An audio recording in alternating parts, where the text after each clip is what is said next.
We are live now, Ma'am. I give it to you.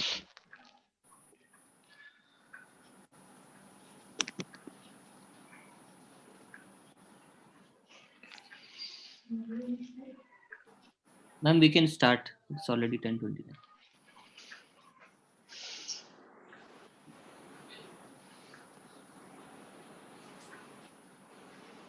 Namaste everyone.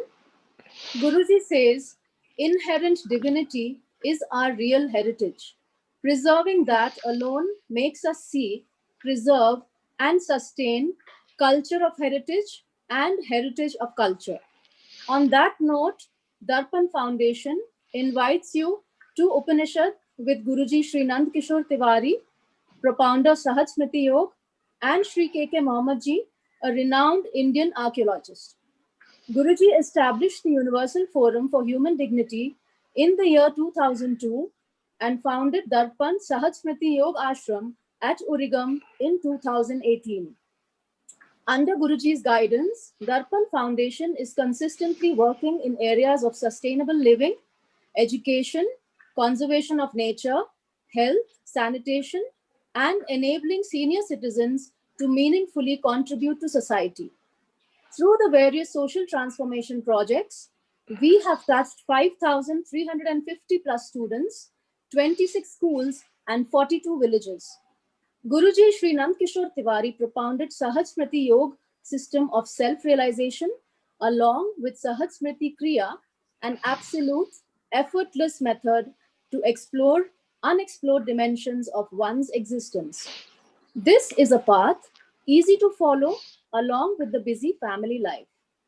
Shri K.K. Mohammed Ji served as Regional Director North of the Archaeological Survey of India and prior to that as Project Archaeological Director of the Aga Khan Trust for Culture. He was honored with India's highest civilian honor, the Padma Shri, in the year 2019. During his tenure, he has restored more than 60 temples. Among his prominent archaeological projects, the restoration of Bhateshwar Temple complex and the excavations of the Babri Masjid are noteworthy. In his autobiography, Jnaan Enna Bhartiyan, Shri K.K. Mohammed speaks of his tryst with India's heritage that took him on a long quest in search of the nation's cultural history. This journey was a spiritual pilgrimage into the very cradles of different religions of this country, and it was indeed bliss for K.K. Mohammed Ji to touch the variant sublime relics from the past that formed the quintessence of a nation. Shri K.K. Mohammed Ji is a firm believer of including capsule courses on Indian art, culture, architecture, painting as part of our education system, without which our youth would not relate to their own culture. We are very grateful to Shri Mohammed Ji for joining us in today's New Year special Upanishad, and we wholeheartedly welcome him. The word Upanishad is made up of two words, Upa and Nishad, meaning sitting beside. Traditionally, seekers looking for knowledge would sit beside Guru and ask their questions. And that is the very essence of our Upanishads. Maximum seekers, maximum seeking is our motto. The Upanishad conversations bring in remembrance of our glorious tradition and keeps alive the spirit of seeking. It is only when we ask real questions that we can arrive at the truth. So let us strengthen this tradition of asking questions. Audience, do make the most of this precious opportunity and have your questions answered by a living Guru. Do post your questions in the chat box on Zoom and YouTube, and Guruji will address as many questions as time permits. We are sharing the links to our Facebook and YouTube page. Do visit our page, have a look at our initiatives, our events, and if you like what you see, share and subscribe. The recording of this Upanishad will be made available there. The topic for today's Upanishad is Indian heritage. Without further ado, let us commence today's Upanishad. I request the audience to disable video, mute the audio, so that the bandwidth is maintained and we can listen without interruptions. Before handing over to our host, Shri K.K. Muhammed ji, I request Guruji to say a few words. Thank you, Merlin. Samam sarveshu bhuteshu tishthiltam paramesharam vinashyatsa vinashyantam yah pashyati sa pashyati samam pashyasti sarvatram samavasthita ishwaram nahi nashyat atmana atmanam tato yanti param gatim.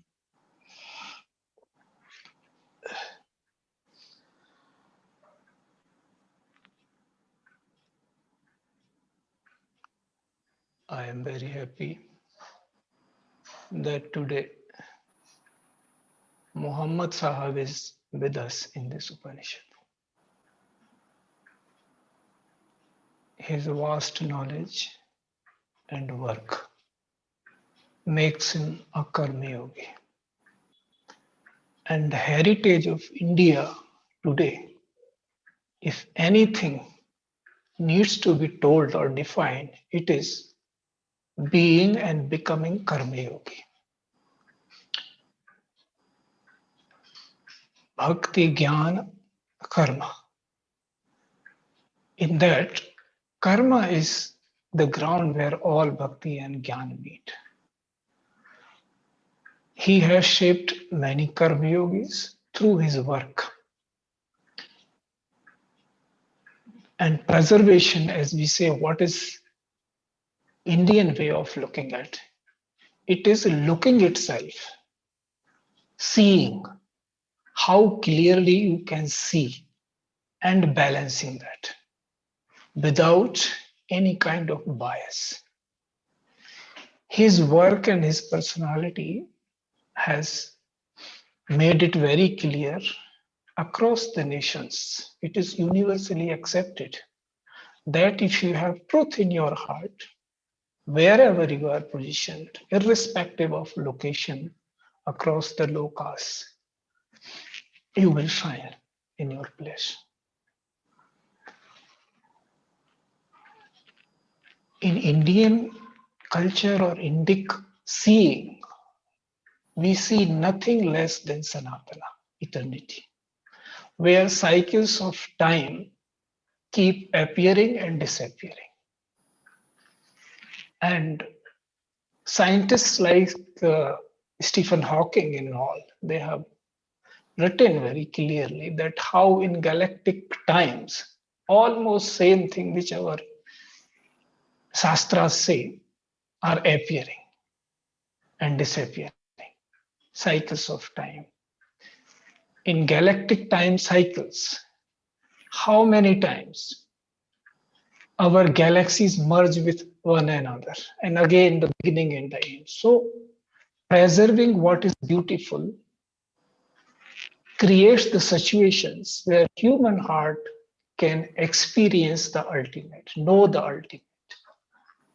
And that is the beauty of being human. So anywhere in any discipline, be it archaeology, history, any field, are you preserving the beautiful and the truth? Satyam, Shivam, Sundaram, which we say. All three are one. What is truth? That only can be beautiful. Sometimes we get carried away by other considerations, some vada, mat, and all. And then the truth becomes hidden. It doesn't shine. Then somebody comes with clear vision and just removes that little thin layer and says, look this way. And then that truth becomes universally accepted because loka depends on truth. Our existence depends on truth. So, howsoever small, even a one person says, that truth will be established across lokas. And that is what has happened when Muhammadji and his team, earlier his peers, later his associates, they just told a small truth that this is how archaeologically it is. And look, today, amicably, our nation has accepted that there should be a temple. No violence, nothing, simply. Otherwise, you keep making hoo-ha about it and nothing will happen. So, Karma Yoga relies on the truth. Without speaking much, I will hand over to the Maran and then see if we can hand over to the Muhammad. Thank you, Guruji. Over to Shri Mohammed ji. Thank you very much. Am I audible? Yes. Yes. Yeah. Param Pujaniya Acharya Shri Nandkishore Tiwari ji and friends of Darpan Foundation. It is really a pleasant personal pleasure and privilege for me to get an opportunity of this kind, to sit in the presence of Guruji Nandkishore ji, and that too in an Upanishadic discussion. I think it is the result of it is the reward of my karma, either in my previous life or in the present life, I don't know. And just to contextualize this discussion, I would like to recite a hymn from Taittiriya Upanishad, because that is the basic, one of the basic Upanishads. Om Sahana Vavatu Sahano Bhunaktu Sahavidyam Karavavahi Tejasvinavadidamastu Ma Viddishavahi. Om Shanti, Om Shanti, Om Shanti. Friends, I had the privilege of moving around all these Upanishadic lands. When we call this Upanishadic land the Kuru Panchala Desha, then we have the Videha, because these were the two important Upanishadic centers. Kuru Panchala Desha was very important because we had very great philosophers like Pravahana Jaivali, Uddalaga Aruni. These are the great persons who belonged to Kuru Panchala Desha, and then they migrated to Videha, which was the capital of Janaka at that time. The great Brihadaranyaka Upanishad that was formulated there. So I had the privilege as a government servant for exploring, excavating all these things. Even yesterday, while I was just looking for certain points for the discussion with the Guruji, I received a phone call from Videha. And there was a very prominent MP. He wanted some of the temples there. He was a very close, associate of mine also. He wanted some of the temples to be again reconstructed there. So I have moved around all these things and I know the places also very well. So I have an attachment when Guruji told me that, he would like to organize a kind of discussion about all these things. So my first question is, because now we have got so many religions, so many different groups are there. But the gist of Upanishads, the sum total of Upanishads, that is Ashtadasha Puranasya Vyasoktam Dvayameva. In all the 18 Puranas, Puranas means not only Purana, but all distinct Vedas, Puranas, Brahmanas, Ashtadasha Puranasya Vyasoktam Dvayameva. Paropakara Punyaya Paraya Papaya Parapitanam. It's neither going to temples, nor churches, nor to mosques, or not to any other establishment. That is not the right religion. And Papaya Parapidanam, Paropagara Punyaya, that is the gist of all these things. So my question to Guruji is, because now there are so many religious groups are coming up. They are making huge buildings also. But what would be the next generation and for the next 20, 25 years? Whether Guruji visualizes any change in all these things. I mean, instead of making huge construction, whether we are going back to our Upanishadic world and trying to create a kind of society in which there is not much distinction of region, religion, races, and other thing. So whether Guruji visualizes that kind of change in the emerging world? That is my first question.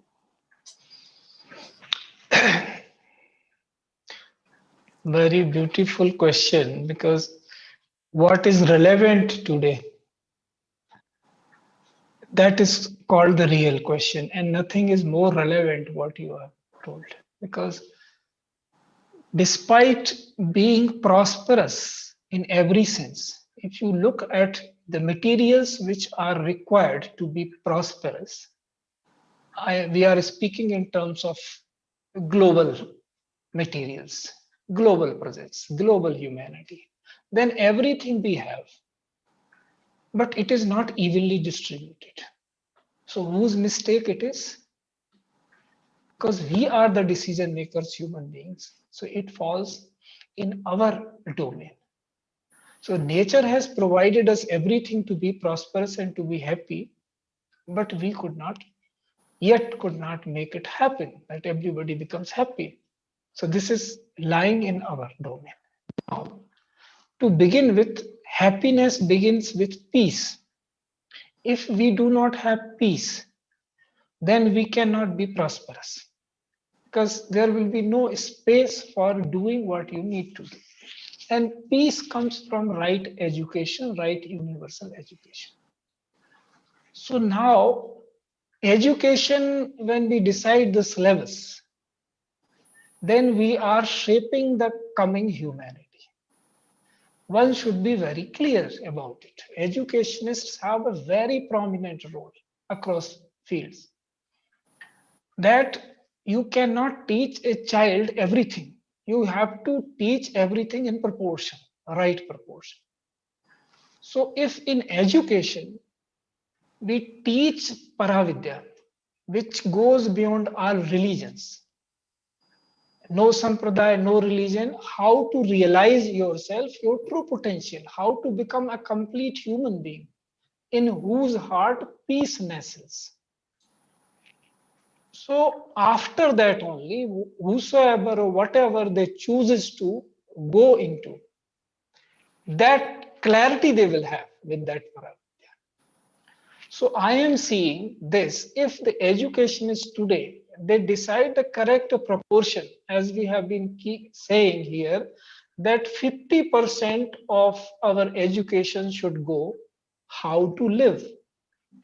Because all as human beings, we are living, we are sharing one prominent thing with no confusion, that all of us are living life. Then how to live life? 50%. 25% should go, proportion of your education should go to professional excellence. Whatever you are doing, how to excel into that means anushandhan and other things, research, discovery, all those things, depending on the field. And rest of the 25% should go in earning your living. So if this proportion is maintained, and I hope the sense will prevail on all humanity that this happens, this becomes true, then in that sense, I am seeing a very bright future. Because when I interact with younger generation, they do not have all these things, religions and all kind of segregations. They go beyond all, they are seekers now. They want to know the truth, but because of the education not being designed properly, I have seen a kind of hopelessness also among them about earning their living. So if that is corrected, that they become confident that anyway earning they will get. They will earn something. That is made universal. Then we are looking at a bright future. Otherwise, because anything which becomes political, that asks for people's mandate, that people should be liking what I am saying, people should be listening to me, then only they'll vote. So then these small kind of divisions are put there just to attract that vote. But those who have not got education, they start thinking that this is the truth, what's being told. They fail to understand that this is only for the purpose of coming to power. After that, it has no meaning. So if this segregation is done properly, wherever in small countries, if you look at Singapore or such cases, Finland, etc., where they have understood it clearly, and then they are prospering. So now we have unprecedented means of saying our things and reaching to the whole humanity at one point of time. Similar way. So in that sense, wherever truth is flickering, because people in their own hearts, irrespective of all these segregations, religion, caste, gender, nothing works. Race, no, nations, nothing works. Only human heart works. It wanted to identify itself with the truth only, because then only the peace comes. Otherwise, peace doesn't dawn upon. So when this proportion in education becomes clear, and I am seeing a ray of hope into it, that because the way new generation is coming already free of so much dogma, so they are true seekers and they will go by the truth. Nothing can bind them. All these dogmas will not work with them. So preservation for the sake of beauty is another thing. But as far as astha and other things are there, it is only consciousness which is going to make the difference.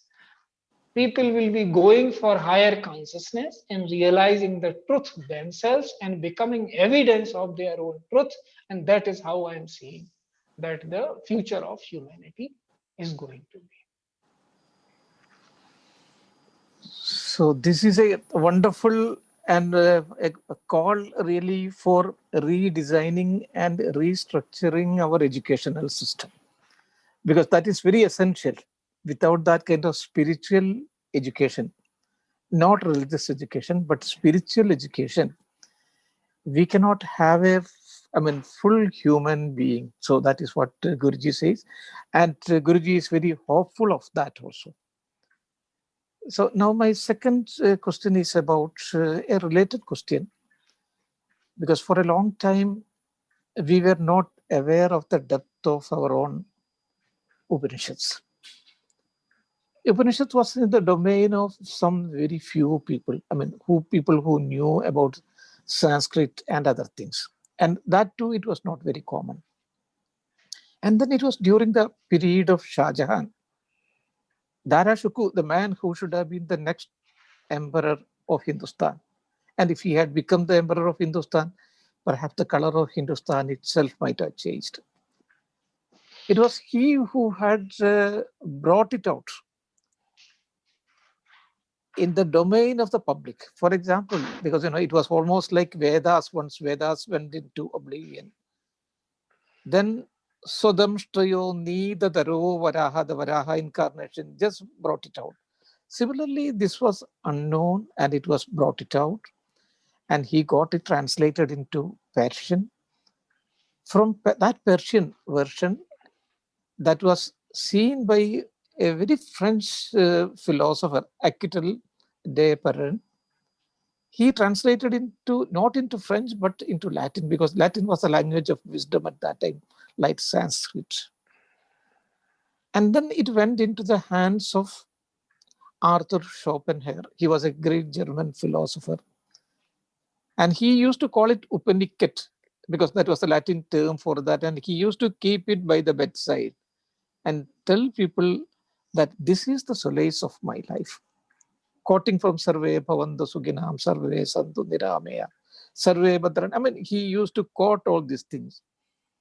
And then it went into German philosophers also, and from German philosophers, it went to American transcendentalists also. That created a new world of religion in which religion is not that kind of religion which we see today, but it is something very akin to our Sanatana Dharma.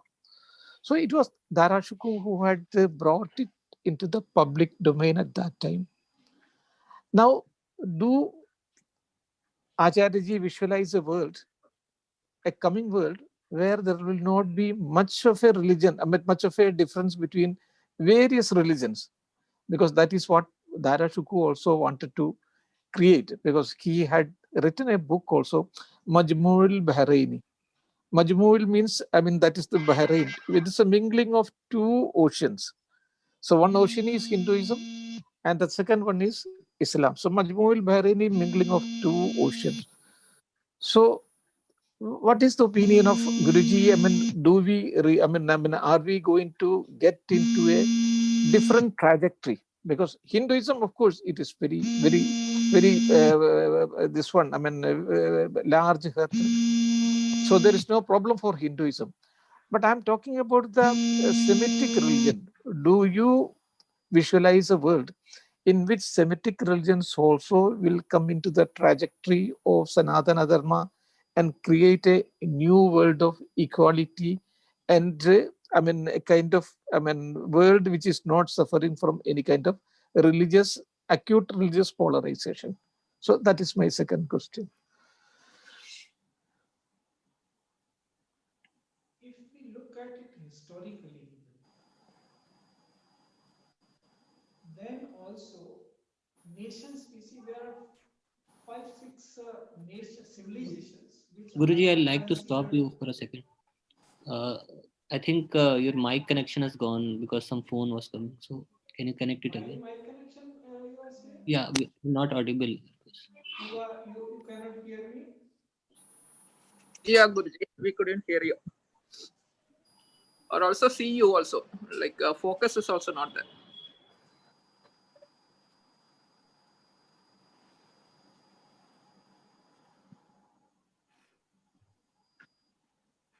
Is it audible now? Yes, Guruji, it is audible.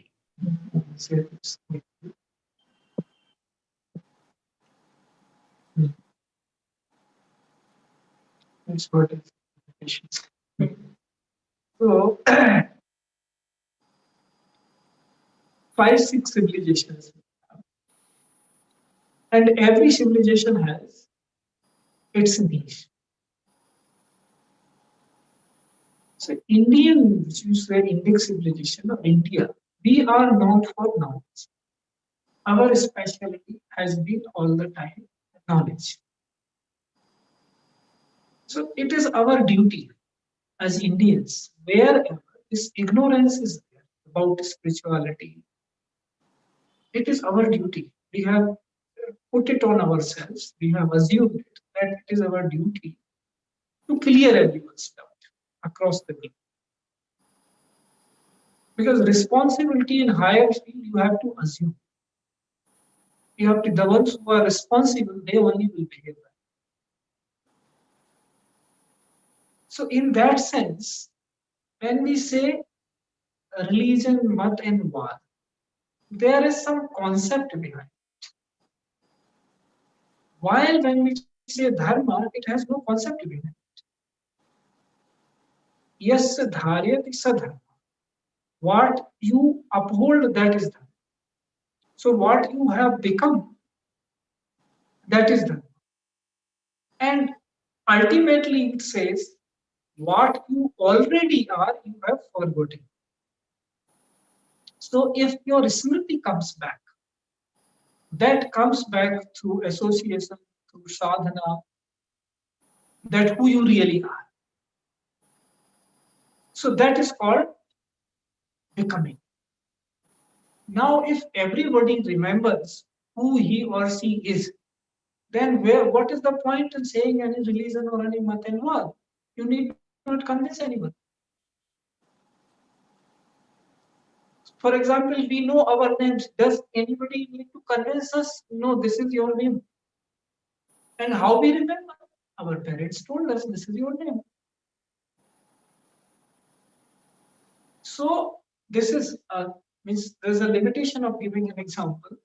But when you realize something from within that that is how you are, then nobody needs to tell you.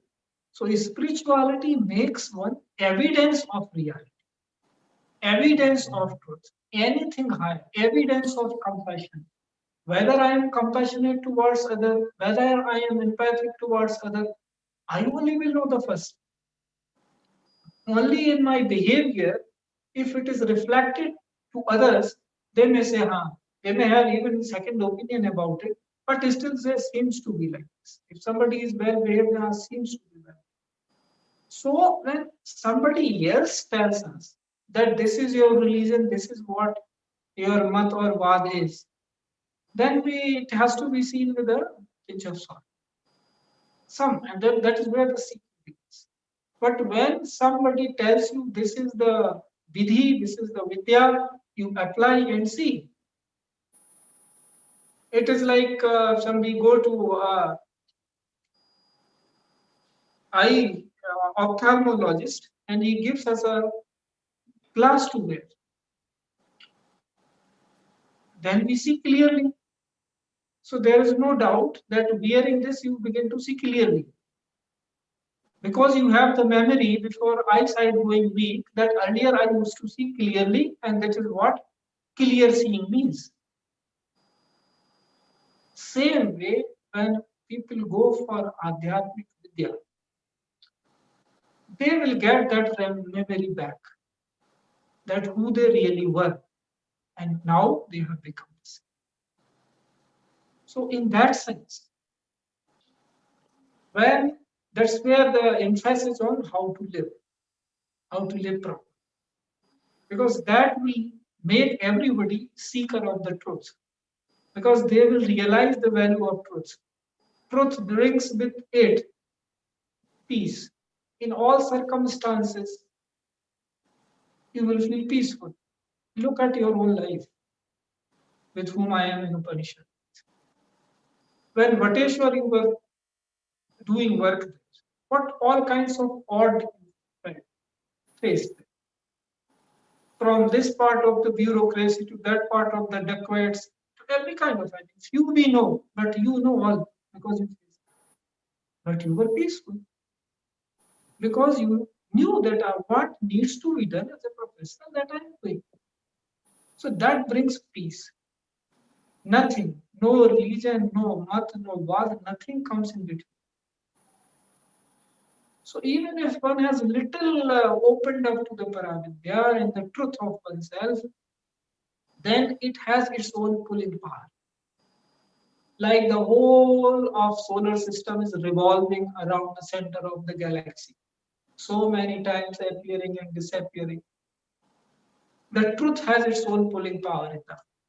Because you feel peaceful, you feel comfortable everywhere, despite the odds around.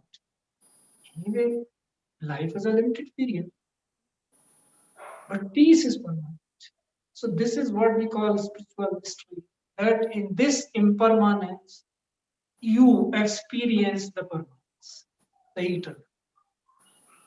So if people are open to that, then we need not tell anything about the religions or anything. Look at this, India is the perfect example. People from all religions, all nations have come here and peacefully settled. Across the world, if you see, yes, the point indicated that there are disturbances. In other countries, if you look at, even in Islam, you are seeing disturbances are there. But here, Shia and Sunni living peacefully, no problem. This is the property of the land.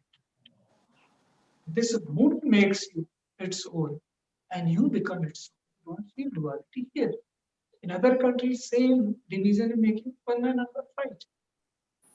So what is happening in front of us we should accept it, and we should go with the right education. So whatever I look at, I see, oh, there seems to be a lack of education in this country. There seems to be proper proportion here in education in this person. So it boils down to education.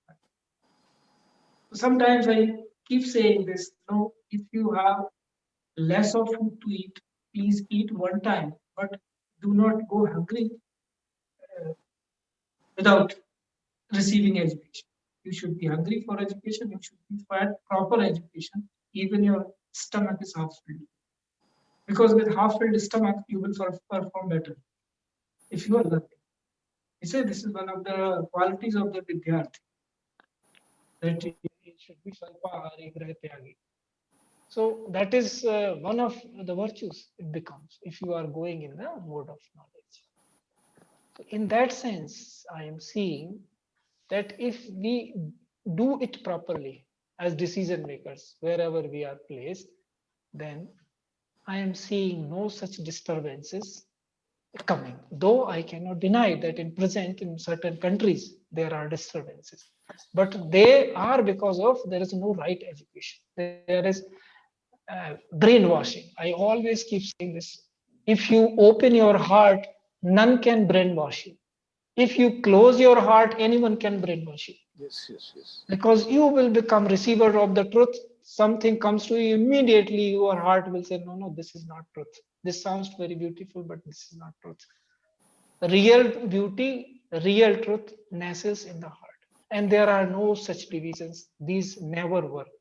And that is why we say, जिसमें सब नहीं समाते उसमें रब नहीं समाते. Eternity takes care of everyone. That is why it is eternity. So it is like that. And you are in that mode. You are nestling everything as a consciousness. When I say you as a consciousness, you are nestling everything. Tattvamasi, when we say, or Aham Brahmasmi, these are the seers' assertions. Assertions will become the difference between a statement and assertion is that assertion is when somebody has realized it, seen that way. Then he asserts and reiterates and acknowledges that yes, Tattvamasi is truth. Aham Brahmasmi is truth. He is not referring to himself or herself. He's saying, yes, this what is there in written or somebody told it, that is right. But it has come through one's own experience. So when this happens through education, then all these colorings will fade away.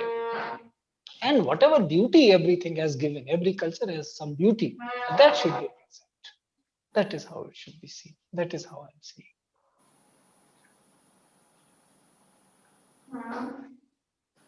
So we have to be. Hello. Yes, I'm. You So are yeah. audible. So we have to be unconditional seekers of truth. That is what Guruji says. Unconditional seekers of truth. And also we should not be that kind of brainwashed children because we don't keep our mind open. If we keep our mind open, then nobody would be able to brainwash us. That is Aham Brahmasmi. So we have to get into that mode now since today itself. So from religion, can I take you to the caste system? Some of the questions, can I pose some of the questions about the caste system? Because unfortunately in Indian society, a caste is a reality. Of course, we can say that it was not there in early Vedic period. It came up in later Vedic period. And there are so many interpretations also. And even in Rig Veda, there is a slight reference about Brahmasyo Mukham Asit Bahu Rajanya Krite Urutat Asya Yed Vaishya. These references are we find even in Rig Veda. Of course, it is in the last chapter of Rig Veda, so people call it is the later Vedic period that is there. But then some of the Samhitas, they concretize the whole thing. Shudra Makshara Samyukta Durada Parivarjiye. The literate Shudra, he should be kept away. All these things were. So what I feel is that has stopped the progress, or it has come at least some created hindrance towards the progress of the country. So how are we going to mitigate it? Now it is, of course, it is being mitigated and it is lessening now, reducing now. But at the same time, is there any other way other than that of this one, reservations and other things, by which we can reduce the impact and create a kind of egalitarian society in Indian context? That is my third question about caste system.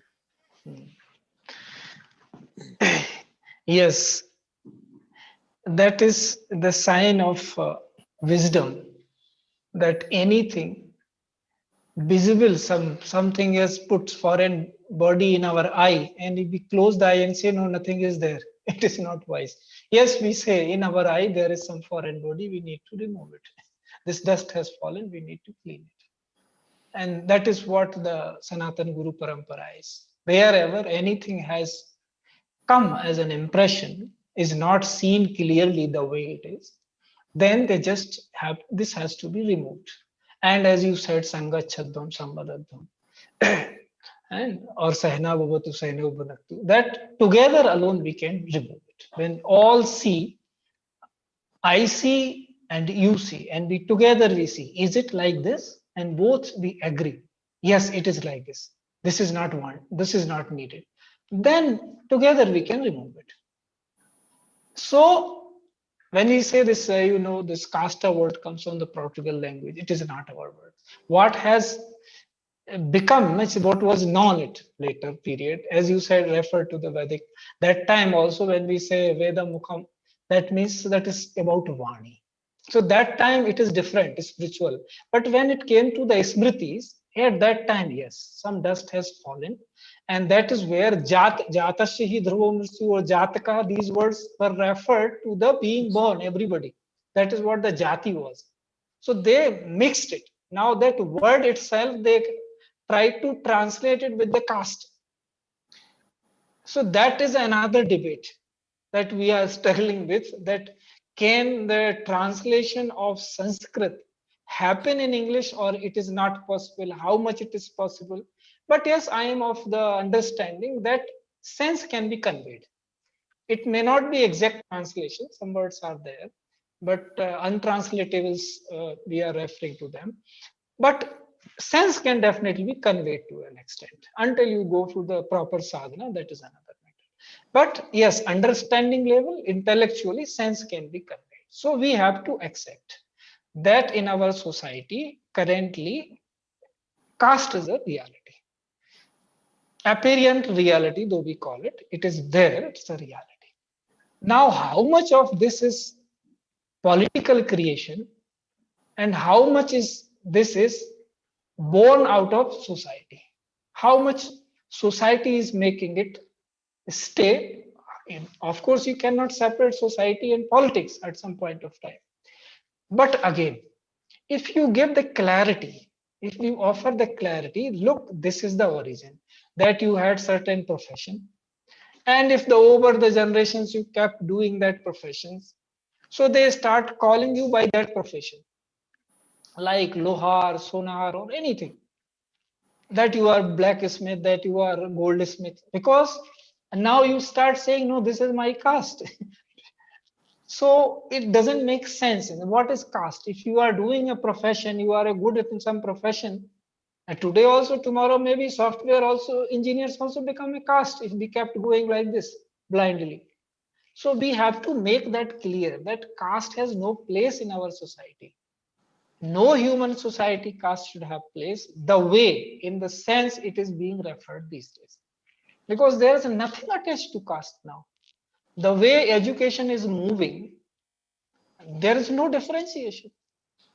Anybody can study anything. Somebody become engineer, somebody become doctor, somebody some other thing. So where is caste coming into play? Now by providing reservation, so that is to be decided by political masters. It is not a domain of a spiritual person. Yes, if they come and sit and ask something, that is another question. That how it can be overcome. Because even if you use a negative thing for a positive thing, the existence still remains. They have to understand this. Yes, you are using reservation for alleviating people. Now it will be foolish if somebody says, no, stop doing that. How to bring an alternative that this amelioration happens Yes. other than this? And that is possible.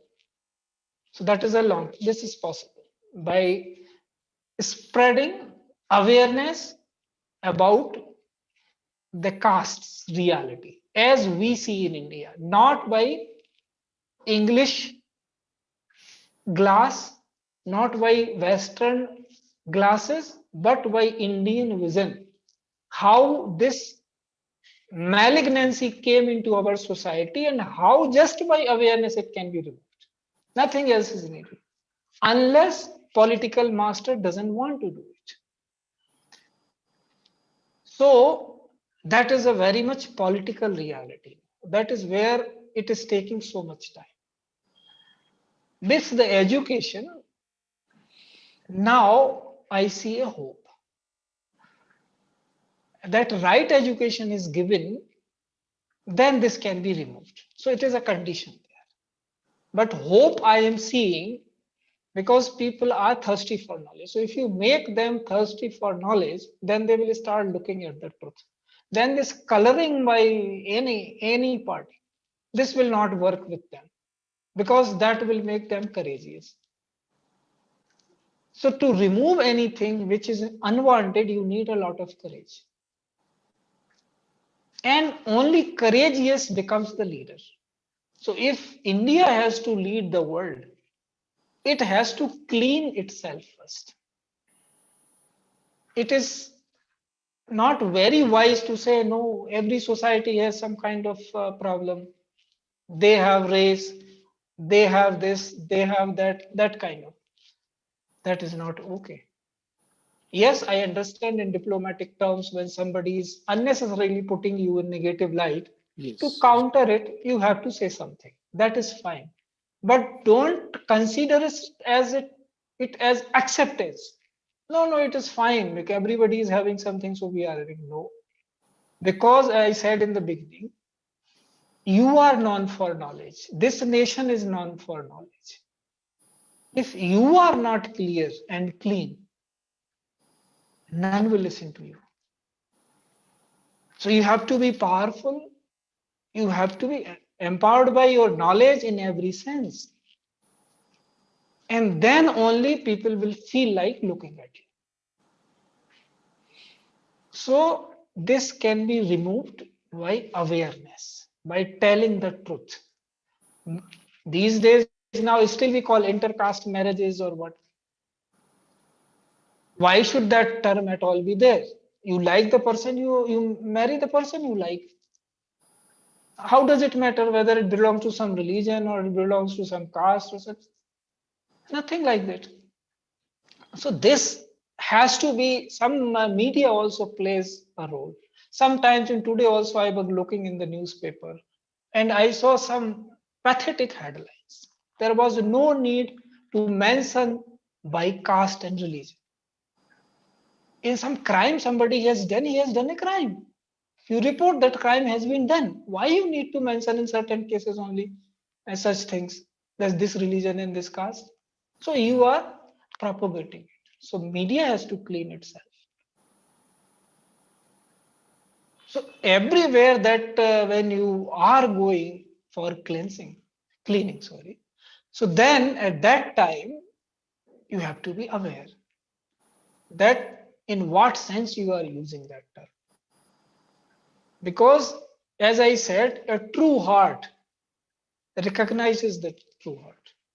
If you are saying something, even the one who considers your opponent, he will also appreciate your truth. That has been our tradition. Look at this, so many Ramayans we have. In so many versions, it has been told that when some yagna was to be performed, then Ram called Ravan to perform it because he was the only one knowledgeable there. And look at the beauty. He was called to perform a yagna in what Ram was looking to become victorious over him. And he perfectly did that job. Because he said, no, you have called me as a Purohit.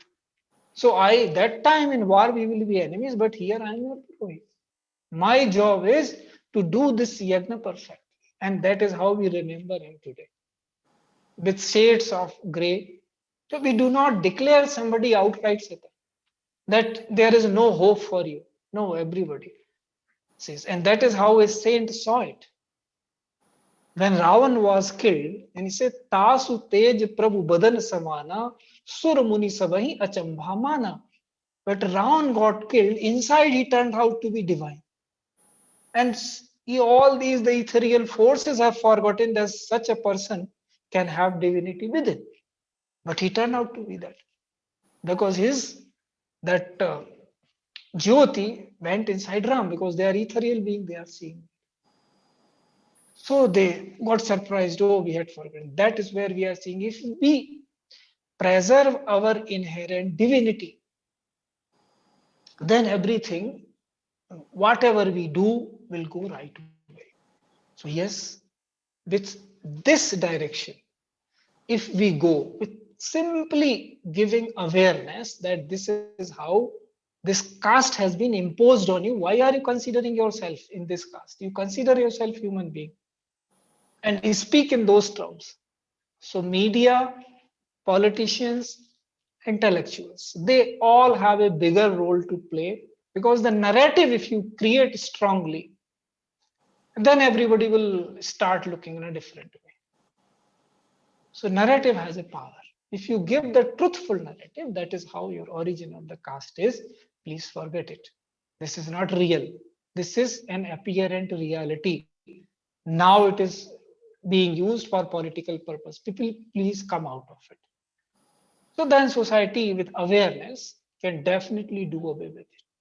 And slowly in cities, we have, to a large extent, we have seen it has gone. But yes, in the rural areas, it is still Still. prevalent, and we have to work at it. There is no doubt about it. So, Guruji, it is a very bold and brave admission of our own shortcomings, and at the same time, a kind of plea also that in the rural areas it is still a fact of history, and we have to shake away from all these things. So, that is a very bold statement. And I think now, if I have some, do I have? Can I continue with my questions or? Yeah, one more. One more. Acha, acha, acha. Yeah. So this is slightly a kind of archaeological question. This one, because in archaeology, this Ramayana, Mahabharata, for example, Mahabharata, we are dating Mahabharata on the basis of certain historical facts and also C14 datings to 1400 BC. That is our dating, 1400 BC. That is for Mahabharata. And Ramayana might be still earlier. So it could be roughly around 1800 or even 2000 BC also. So here we often find difficulty with our traditional dating, because our traditional dating is that Satyatra, that Dwapara Kali Yuga, in which Kali Yuga, of course, with Krishna, their dating is 3121 BC or somewhere around it. So there is a difference of almost 1500 BC. I mean, a difference of between the two datings. But we often insist, because on the basis of C14 datings also, thermoluminescence dating also, there are many various methods. And also we compare it with other countries like Egypt, because roughly around the same period, Egypt, roughly around the same thing in Persia, roughly around the same time in Mesopotamia. And there were certain cultural differences. What Guruji will do, because if you encounter such a problem, because for me there is the best way that I will go only by archaeological method, I can say. But you being a very modern Guruji, and at the same time this traditional dating is also there, how are you going to reconcile it? Any situation when we deal with what is the most current knowledge available, Yes, because we cannot speak in absolute terms, yes, because yes, it yes, will yes, not go to each and everyone. yes, Few yes, yes. specialists may understand that language, and unfortunately if they turn out to be driven by some ideology or something, then it becomes difficult, Yes, yes, because when you have a bias. So if that is what has been happening and you have been facing, so different kind of this AIT, Aryan invasion theory, and that all, yes, yes. and this all created a kind of trouble, understand. So in that sense we look what in today's science available. So facts from all directions. Like an archaeologist, if you discovered that yes, this is one layer, below this, that is another layer, below Yes. this, that is another layer, that is how it is. So we say now it is up to society, by which one you want to accept. You want to stay here only, or you want to go deeper, and that is the level of the awareness of the society, political factors, so many things. But knowledge as it is, then today we are seeing that some scientists like perhaps Nilesh Oak and etc., they are trying to look at astronomically also that maybe this time cycle goes to 24,000 years back minimum. That's how, and that's how. And when we see it spiritually, we see that yugas have a very different meaning. 30, 40 ways we can define a yoga in this mean time cycles. So it becomes tricky, of course. So it depends on in what level of consciousness we are. But for the common people, this alone, archaeological evidence, historical historical connection, because another thing is Indian civilization, Indic civilization is more of a language driven civilization, consciousness driven civilization, because it is knowledge driven civilization. So words have very different meanings. When you are reading any script, especially Upanishads, Mahabharata, Ramayana, there are layers and layers of meanings. They come. Somewhere it is apparent reality, somewhere it is higher reality, somewhere it is something in between, mind only. So to correlate everything and come to the conclusion where it becomes acceptable to all, these whatever facts are available on ground are unrefutable. We have to go by that, because they say in every cycle Ram comes, in every cycle Krishna comes, then but the earth now you are seeing is of the current age. If it collapses, everything, galaxy collapses, then new thing will be created. Again from the nebular dust, again the earth will be created. So you cannot look for archaeological evidence into that. You have to look at the stardust and find out. It becomes a kind of funny in that way. Like it's very difficult. It's consciousness thing. So what is currently available and perceivable, accept the truth. So we have to go by that. So yes, these are the evidences: anthropology, astrology to an extent, and archaeology. And if good sense prevails without any biases, history also. Because we see itihasa is different from history. Yes, yes, yes, yes. We say itihasa means in one meaning, this is only laughter, happiness is there. Itihasa. One meaning we say itihasa means that is how it was. But another meaning itihasa. This is only, that's what we say is the synonym. That Yaksha Prashnas, one of the questions Yaksha asks to Yudhishthira, what is inevitable? He says it is happiness, which is inevitable. So our itihasa is like that of itihasa of the consciousness, where happiness, we say Satchidanand, peace, bliss, happiness, that is inevitable if you realize your own Swarupa. So that is our itihasa. Now, how will you convey others that no, it is different from history? So in current time, whatever is acceptable through the domains, different domains of knowledge, specializations, we accept and go there. This is how, and then the future generation will go further and they will collect everything. That is how I will say. So in that sense, you are an exemplary person.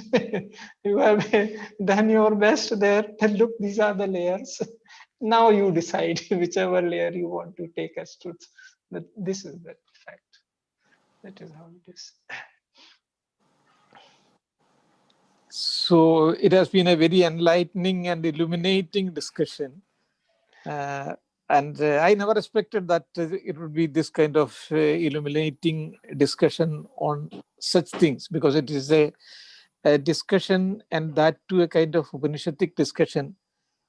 What I find in Upanishads also, when the discussion goes on between the philosophers and other people, sometimes there is no conclusion. Sometimes there is no conclusion. It is endless. It is going on, and you are not able to catch what is the gist of it. But here, I think we have been able to reach certain conclusions, and also we can now move further forwards. So that is the best part of this small discussions. And I'm really grateful to Guruji for enlightening me on various things, because on certain things, there are certain gray points, and where you cannot be very conclusive. But here we have come to a conclusion, and this we can take it further forward also. Definitely, when Muhammad Sahab is there in the conversation, you expect only best results from the. Yeah.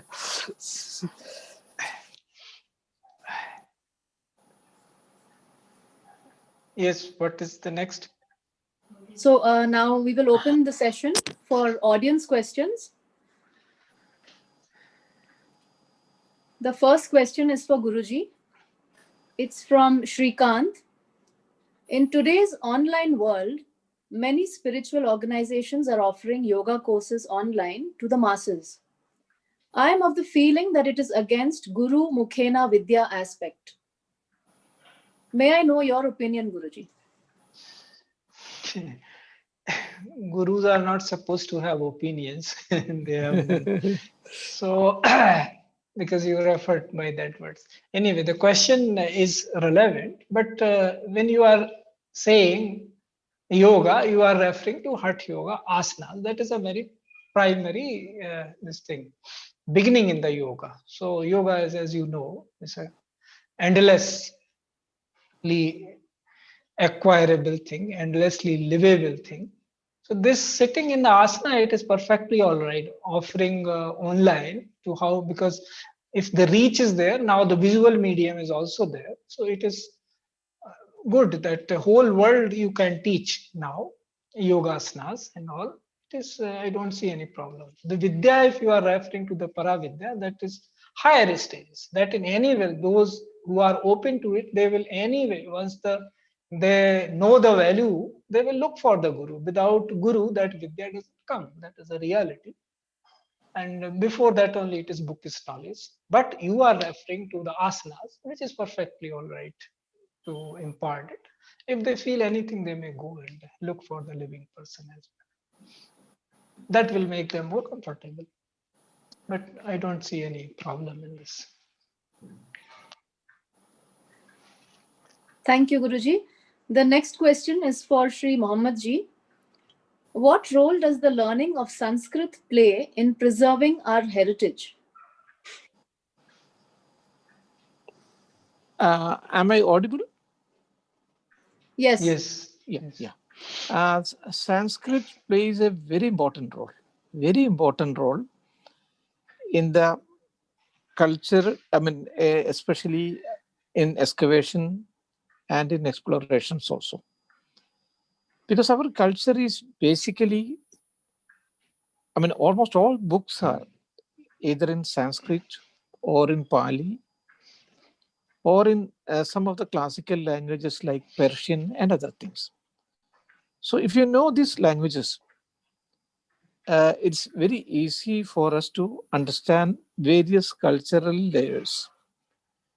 For example, when Professor B.B. Lal was excavating Hastinapur, a very big site, Hastinapur, we all know that was the capital of both Pandavas and Kauravas also. So in Vayupurana, there was a reference about a great flood which completely devastated the whole Hastinapura. So there was a difference about that one. And when Professor Bibilal excavated, he went on excavating layer by layer. So in excavation, what happens is the first layer would be, of course, British layer.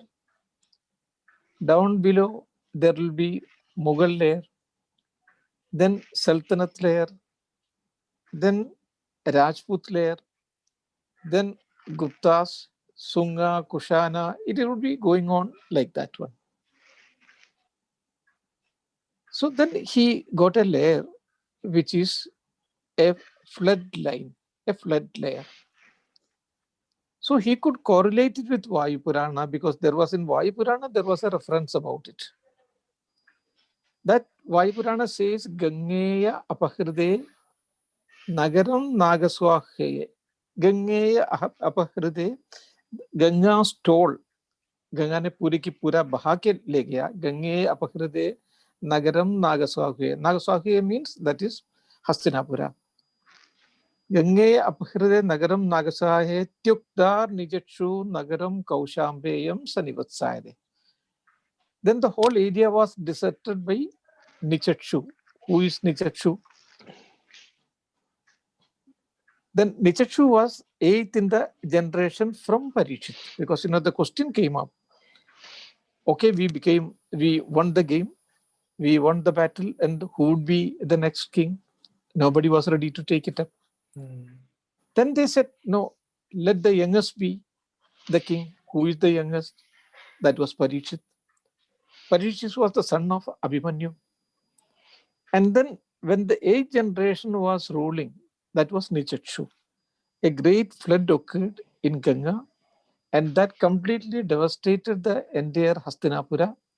And then people went and occupied another city known as Kaushambeyam Nivatsayade. Then they went and inhabited another place known as this one, Kaushambi, that is the modern Allahabad, near modern Allahabad. So that was the reference. So Professor Bibilal, what he did is, he correlated this flood layer with that reference, which was then in Vayupurana.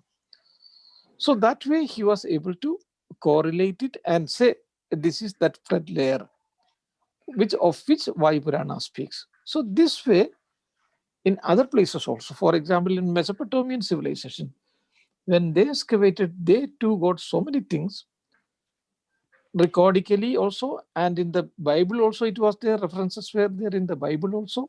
I'm talking about the Old Testament, not the New Testament. In the Bible also there were references on the basis of which they could correlate it with it. So similarly, there are so many references, and especially since most of our books are in Sanskrit languages, Sanskrit is very helpful for an archaeologist. He should have the basic knowledge of Sanskrit, then it would be very easy for him to explore also and excavate it also. Thank you, Mohammed. Yeah. The next question is for Guruji. Anything that is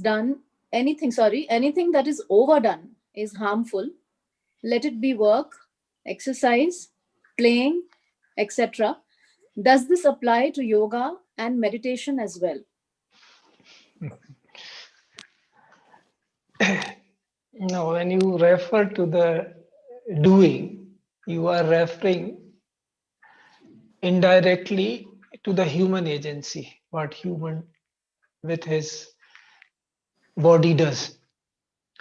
But when you are referring to yoga, It is a beyond body experience. So in that sense, it is never overdone. It is always underdone. There is no end to seeking. There is no end to realizing the existence. That is why we called it such words: immortal, infinite, eternal. So this refers to the infinite layer from immortality to infinity to eternity. So there is no overdone, but it has to be under the guidance of the guru, because like if you overdo with your hands or feet or any body part, then you get tired. So your parents say, or if you are parents, you tell your children that bus this much is sufficient for you today. So somebody needs to guide it, that this much is okay at this time. So that balance has to be maintained by the one who is guiding. So there is no such things as overdoing, but guidance within the guidance in that. Because these limitations last only to the material field. Mind is the refined most materials and vice versa. So only to that it is limited. Overdoing, because if you don't do correctly, you get tired. But no such things in the higher echelons of yoga. It is not there, but it has to be under the guidance. Thank you, Guruji. Our next question is for Muhammad ji. When our younger generation is more attracted to Western thoughts and culture, what can be done to make them interested in our rich past?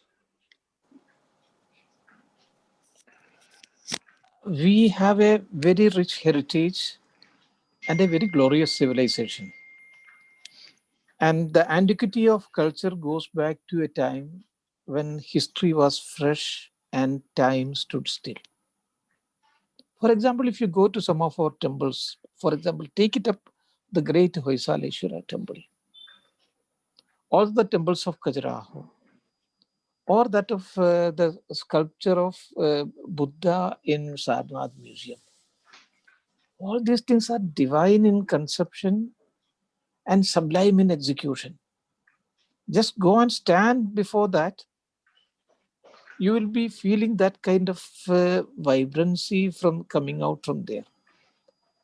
So what we have to do is, we have to have a crash course about Indian heritage, a capsuled course, what I call it, a capsuled course about Indian heritage, Indian culture, this one, various arts and architecture of Indian civilization.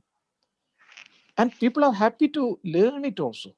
It's not only few people, and if you give the right education in the right way, there will be a number of people to learn about it also and appreciate it also.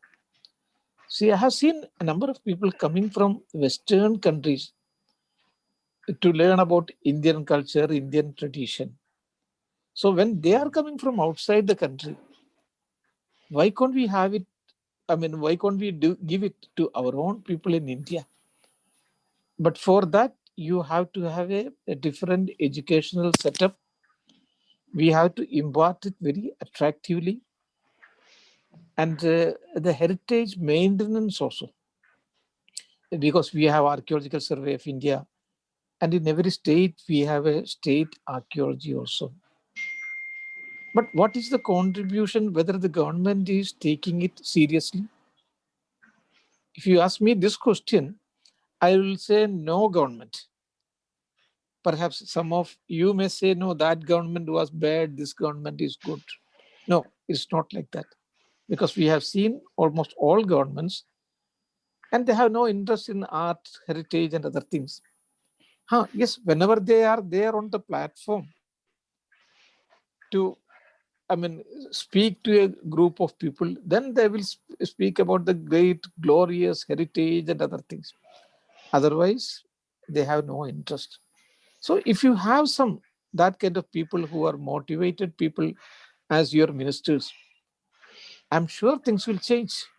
And the generation also will change. If there are foreigners who are coming to learn about your own, because it's a very rich culture, very glorious civilization, and that has to be presented it in that way. And we have failed to showcase our heritage, and we have failed to market our heritage. If you want to see how smaller countries are marketing their heritage, for example, go to Sri Lanka. Not the European countries. European countries, they are marketing their heritage like anything. Go to China. Oh, they are, marketing it like anything. Hong Kong, all this, Macau, great marketing. They don't have that kind of rich heritage. I'm not talking about China. China, of course, has got a very rich heritage. But Singapore and this one, Hong Kong, Macau, these are very small countries. And Sri Lanka, go to Nepal. They are also marketing their own heritage very well, which we are not doing. We think that our heritage is a liability. You have to spend money for that one. That is what we think. But at the same time, foreign countries, they treat it as an asset.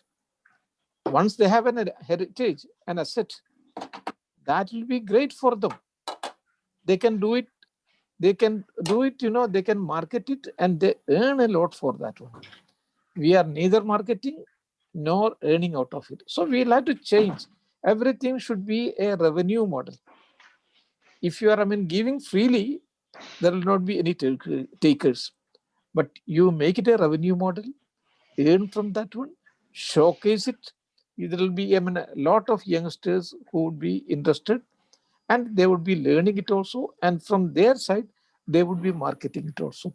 So we have to change our marketing technology and technique also. That is what is needed. And for that, you have to have a very visionary Minister of Culture and Tourism, and also visionary this one, Director Generals and other officials from the official side also. So you have to combine both these things, then things will automatically change.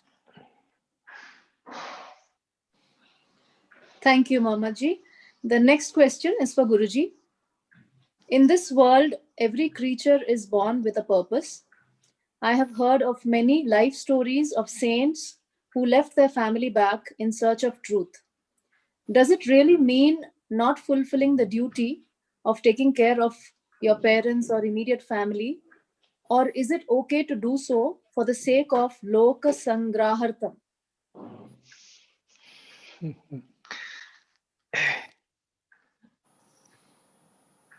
Lok Sangrah, when we say,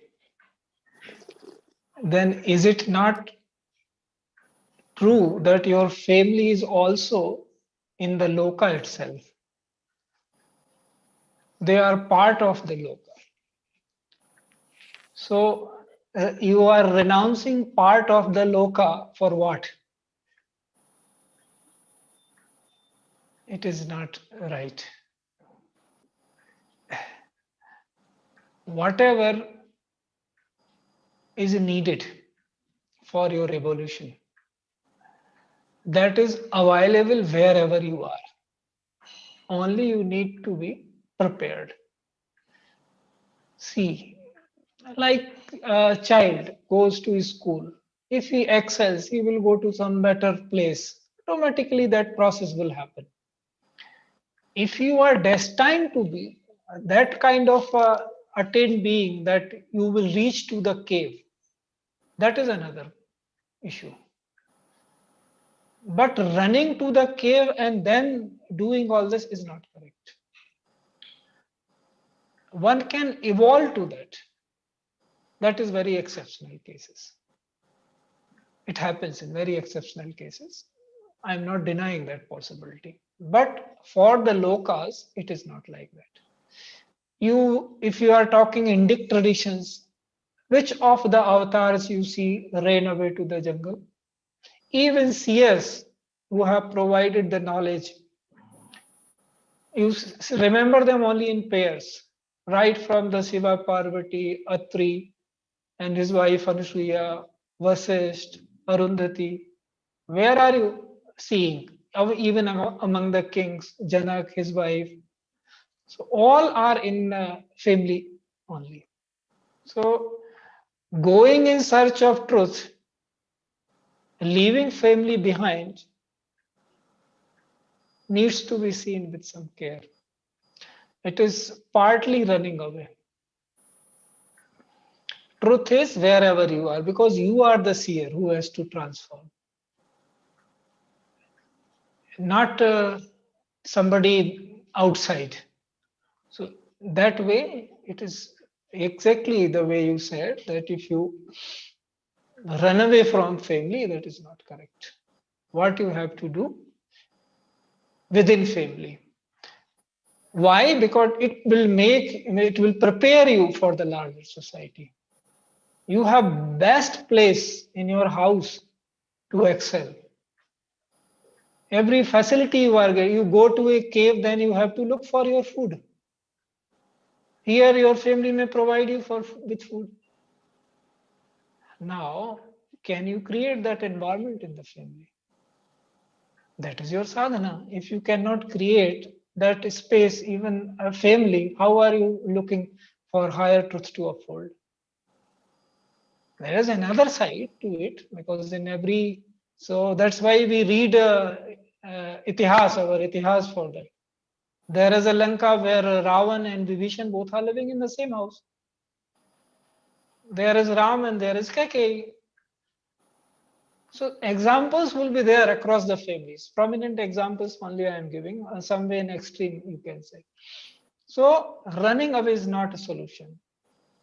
There is a version available that even when Buddha came back, he also said sorry to his wife. That it was, as the story goes, that she asked when he comes back, was it necessary to go? And that too without telling me? Then he says, now now I know that it was not. But then I didn't know, so I went. I am sorry. This version is also available among the stories. So stories are to indicate something. So running away is never the seeking of truth. It is facing na dainyam na palayanam. Wherever you are, you create there only. You look for it, truth you will find. If your truth leads you somewhere, that is another matter, I said. Because if you have to play a larger role, you are destined to go beyond your smaller boundaries. But running as a human being beyond boundaries and say because you have to do a responsibility is not the right way. Look for the truth, truth will lead you. Running away is escapism, it is not correct.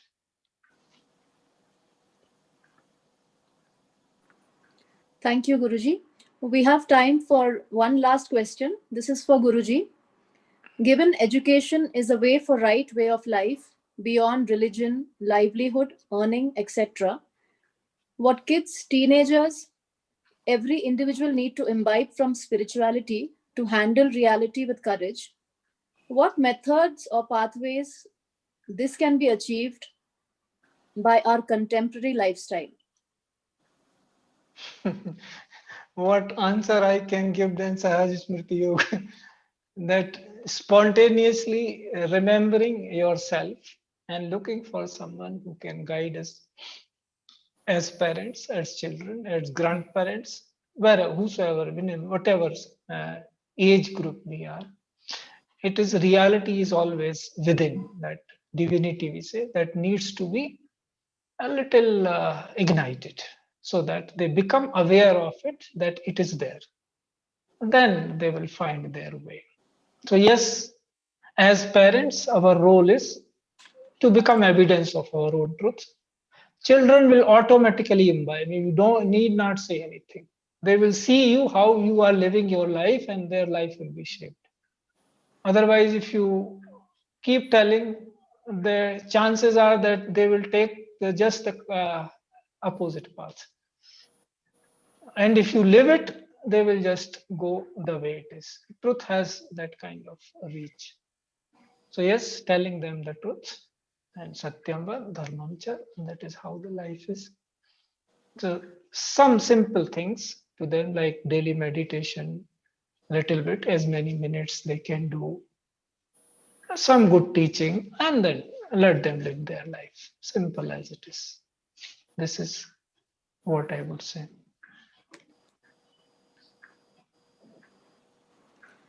Thank you, Guruji. Thank you, Shri K.K. Mohammed ji, for this very insightful and thought provoking Upanishad. Audience, request you to visit our Facebook page and our YouTube channel. And if you like our content, do like, share, and subscribe. See you in our next Upanishad. Thank you. Okay.